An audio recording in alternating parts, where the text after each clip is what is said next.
Svatko od nas želi znati što jede i tko stoji iza proizvoda ili namirnice koju kupuje.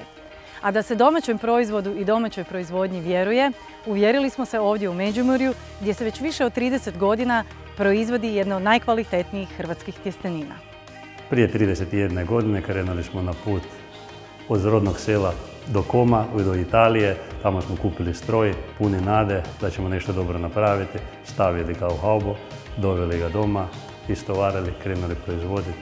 Ali smo uskoro shvatili da nam je stroj premali, pa smo kupili veći stroj, pa nakon toga još veći i tako iz godine u godinu. Ali ovo je početak, tako smo počeli. Rođen sam na selu, a na selu se uvijek nešto proizvodi, nešto uvijek stvaraš i tako da je taj prirodni proces bil proizvodnje, prerada poljoprivrednog proizvoda u nekakav prehrambeni proizvod. Danas se u ovom pogonu proizvodi tjestenina svih mogućih oblika, isključivo od durum pšenice, čija su nutritivna svojstva puno veća i značajnija u odnosu na običnu krušnu pšenicu. Evo, nalazimo se u prostoriji gdje se nalaze silosi. U početnoj točki proizvodnje tjestenine. Silosi za durum brašno, znači naglašavam durum brašno. Zašto? Zato jer je ono kvalitetnije od običnih brašna, ima 30 do 50% više bjelančevina i izuzetno puno utječe na kvalitetu same tjestenine. U proizvodnji tjestenine koristimo isključivo svježa jaja za proizvodnju jajčane tjestenine koje dobivamo na dnevnoj bazi. Tako da svježa jaja koja su stigla u najkraćem mogućem roku i mi potrošimo i zamjesimo. Sljedeća stvar što je izuzetno važno, u proizvodnji tjestenine imate dva koncepta. Ili to tjesteninu sušite na visokim temperaturama ili je sušite na niskim temperaturama.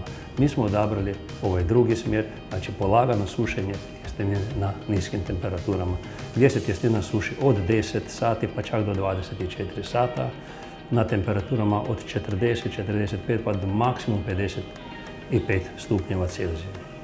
Zašto to radimo? Jednostavno da bi sačuvali tu namirnicu, da bi ona u konačnici bila kvalitetnija, da bi bila nutritivno bogatija, da bi bila lakše probavljivija. U pogonu je sve besprijekorno organizirano i svaki dio proizvodnje se kontrolira, a sve to je vrlo važno njihovim partnerima koji imaju puno povjerenje u ono domaće, lokalno i ono što nosi predznak izvrsnosti.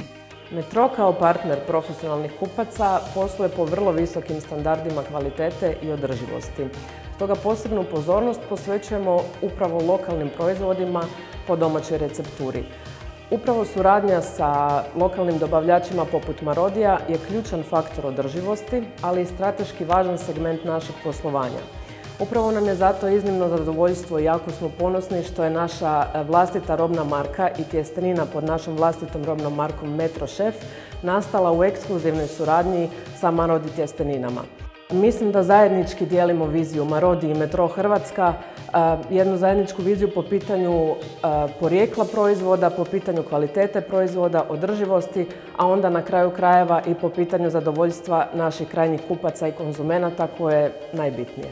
U svakoj proizvodnji, pa tako i našoj, postoje određene stvari na koje stavljamo poseban naglasak. Znači, da bi se napravilo bilo što u životu, a tako i jedan dobar proizvod, prva stvar što morate napraviti, morate imati kvalitetne ljude, dobre ljude, motivirane ljude, zadovoljne ljude koji dolaze sa idejama, prijedlozima, kritikama i tako dalje. Znači, jedan tim pozitivnog ozračja, pozitivne energije koje onda i mora jednostavno izroditi nešto dobro.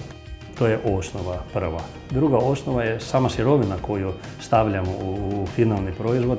Znači, kvaliteta sirovine mora biti visoka. Pogotovo u proizvodu kao što je tjestina gdje je vrlo malo sastojaka. Imamo durum krupicu, imamo jaja, eventualno sušeno povrće koje se stavlja u tjesteninu kao mrkva, špinat i tako dalje. I ništa više. Na te sastojke ne dodaje se niti aditivi, niti konzervansi, niti boje, ništa. Samo ta 2-3 sastojka i gotovo. Dobar je osjećaj ako nešto napravi svojim rukama, a da to neko prepoznaje, kupi i zadovoljan. Tu smo još, uvijek radimo i ustrajamo i želimo biti još bolji.